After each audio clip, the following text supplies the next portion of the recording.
안녕하세요. 공병호TV의 공병호입니다. 오늘 아침에는 제가 젊은이들의 직장을 잡는 일, 그리고 또 미래를 준비하는 그런 과정에 대해서 한 말씀을 드리도록 하겠습니다.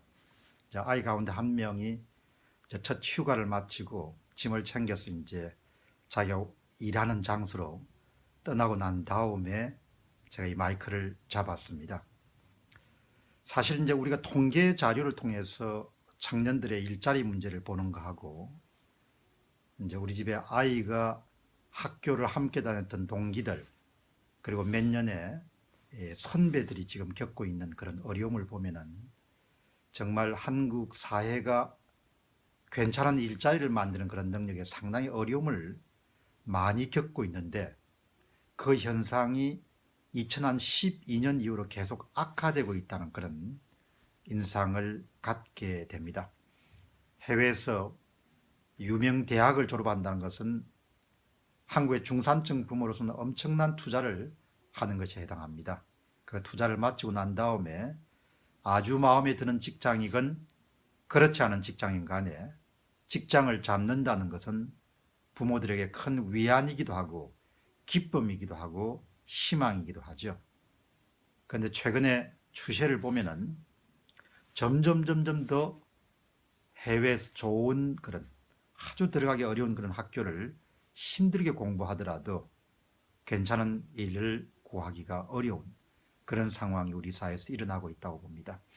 그러면 앞으로는 상황은 어떨 것 같냐라고 우리가 한번 생각을 해보면, 현재 한국이 당면하고 있는 장기 불황, 구조적 불황, 그리고 구조개혁의 지체, 그리고 한국 사회 전체적인 시대 분위기, 시대 정신의 변화, 이런 것을 미뤄보면은 성장률이 하락세를 상당 기간 동안 지속을 할 수밖에 없지 않겠느냐는 생각을 하게 됩니다.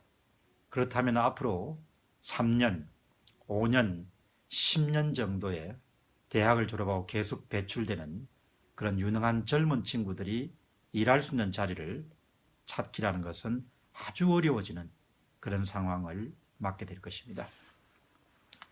제가 지난날을 되돌아보면은 직업인으로서의 기량이 향상된다는 것은 직장을 잡고 초기 한 5년, 7년, 10년 정도의 어떤 조직에서, 어떤 조직 문화 하에서 또 자신이 어떤 태도와 마음가짐을 갖고 업무를 대하느냐에 따라서 엄청난 격차가 벌어진다고 봅니다. 건축물에 비유하자면은 직장 생활의 초기 5년, 7년, 10년 정도는 사람에 따라서 다소 차이가 있겠지만 건축물의 구조물, 기초를 다지는 그런 시간이지 않겠냐는 생각을 갖게 됩니다. 그 기초를 저는 흔히 전문 직업인들의 혹은 전문가들의 지적 인프라다, 이런 용어를 즐겨 사용합니다. 그 지적 인프라가 3년, 5년, 7년, 10년 정도 안에 이렇게 만들게 되는데, 그 지적 구조물을 만들 수 있는 그런 기회를 놓치는 젊은이들이 양산된다는 것을 이야기를 합니다. 그렇기 때문에 어떤 시대든 간에 정말 한 사회 전체로 보면은 괜찮은 일자리를 계속해서 만들어내는 그런 부분들이 안보와 국방을 제외하면 그만큼 중요한 그런 과제가 있겠는가라는 그런 생각을 저는 자주 하게 됩니다. 그러나 현재 한국 사회가 갖고 있는 그런 정치 구조라든지 또 정치권의 전반적인 상황, 이런 것을 미뤄보면은 그런 원활하게 일자리가 창출돼 가는 부분들을 만들 수 있는 그런 가능성들이 과거에 비해서 훨씬 더 옅어지고 있다는 그런 안타까움을 금할 수가 없습니다. 한 사람의 일생을 통해서 보면은 초기에 자신의 지적 인프라를 구축할 수 있는 데는 개인의 마음가짐이라든지 태도, 직무관, 또 직업관, 인생관, 몰입도, 집중력, 그 다음에 지구력, 이런 부분도 중요하지만 일단은 그렇게 자신이 쏟을 수 있는 부분을 받아들일 수 있는 그런 일자리 자체가 만들어지지 않을 때는 그 모든 부분들이 무산될 가능성이 높다는 것이죠.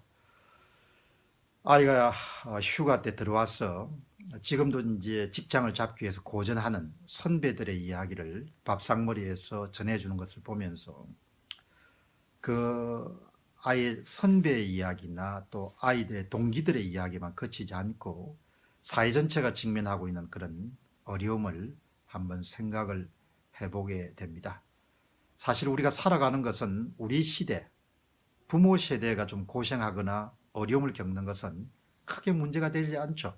그것은 뭐 어려움도 아주 감사함으로 받아들일 수가 있기 때문입니다. 단 그 전제 조건은 자식들 세대가 지금 세대보다 더 나은 삶이 펼쳐질 것이다 라는 그런 가능성, 또 그런 전망이 있을 때 훨씬 더 오늘을 힘차게 살아갈 수 있지 않겠냐 생각을 하게 됩니다.